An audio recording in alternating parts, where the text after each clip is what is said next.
Any questions? No. Finally, we have Monte Carlo methods. So first thing, conceptually, what problems does Monte Carlo method solve? Yeah. High-dimensional integration problems. But actually, Monte Carlo method does solve very some high-dimensional problems other than integration. But like we only studied the Monte Carlo methods for solving high-dimensional integration problems, and it's very useful for integrating high-dimensional functions. It's also very useful when you are integrating functions that are extremely non-smooth in some sense. I mean, if you can do a lot of numerical integration. We didn't really go into quadrature schemes, but like the field of performing integration numerically, right, for functions that you don't have analytical form or there is no analytical form of integral is called a quadrature. And you have a lot of quadrature method that converges very fast, but assuming very strong conditions on the function you're integrating, right?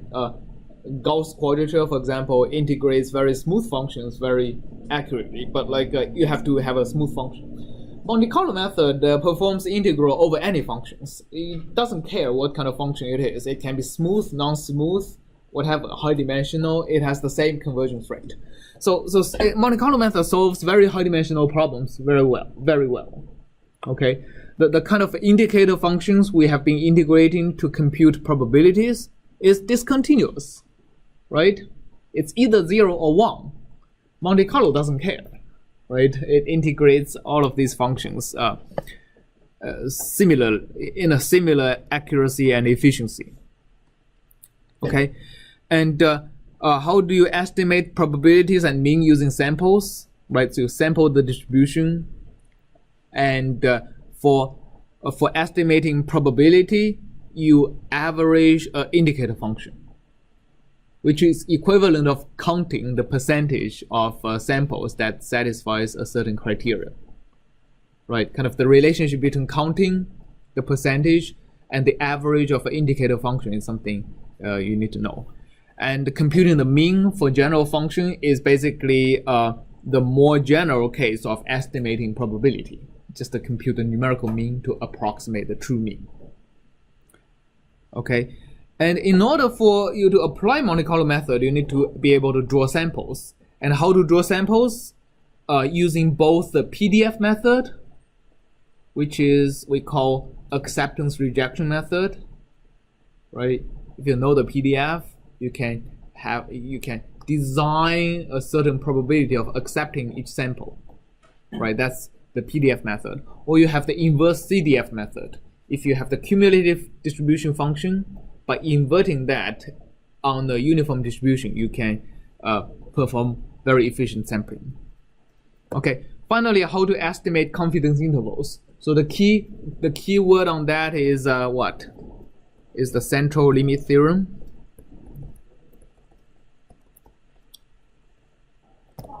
Okay, so use that to estimate how wide your distribution is for the final estimate you get. Okay, so that's what you need to know about Monte Carlo methods. Okay, finally we have optimization and statistical learning. So first of all, how to solve quadratic optimization problems, right? This underlies so many things like finite elements, linear regression, that you need to know how to solve it given a general quadratic minimization problem of whatever dimension, right? And also qualitatively, how do you solve general optimization problems like steepest descent? And how to efficiently compute gradings for optimization problems. If you have an indirect function, what's a good way to compute high-dimensional gradings?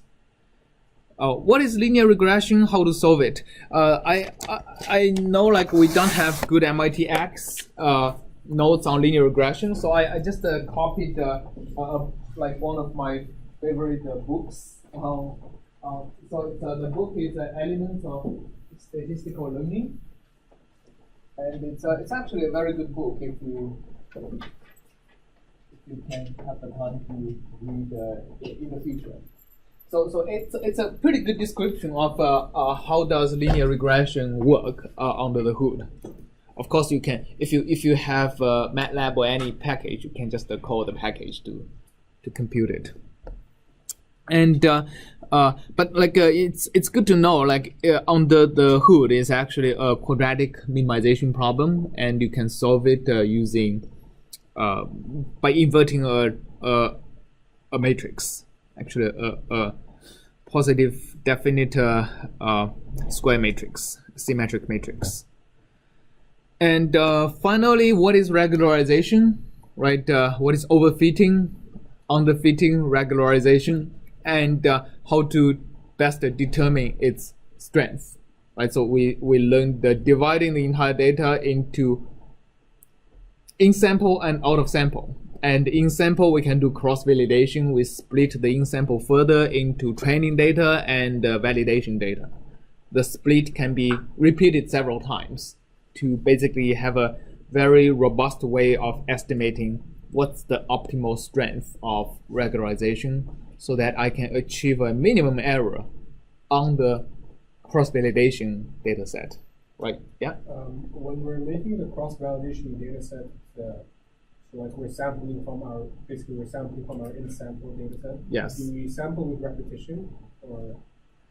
No, so the best, the one of the best practice is, let's say this is in-sample, and the five-fold cross-validation is I'm going to split the data into five folds and train on this and evaluate on this, right?